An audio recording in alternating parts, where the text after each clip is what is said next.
Bonjour, je m'appelle Fabien Lelduzan, je travaille pour l'entreprise NatureMe et aujourd'hui je vais vous apprendre à faire pousser des piments.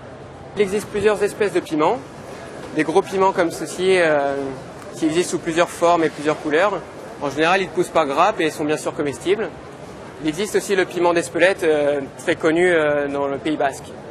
Donc pour faire pousser un piment, il faut bien évidemment des graines de piment, donc de plusieurs espèces selon votre choix et vos goûts, et de la terre, bien évidemment. Donc nous, chez Pocket Garden, nous avons un sachet souple, mais bien sûr, vous pouvez prendre un pot et acheter de la terre séparément avec les graines.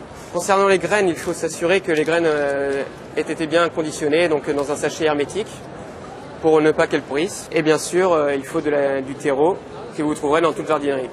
Pour semer les piments, il faut donc faire un petit sillon dans la terre et garder de la terre de côté. Il faut ensuite prendre les graines et les semer en les répartissant de manière égale. Et après, il faut reboucher de manière égale le sillon que vous avez fait préalablement.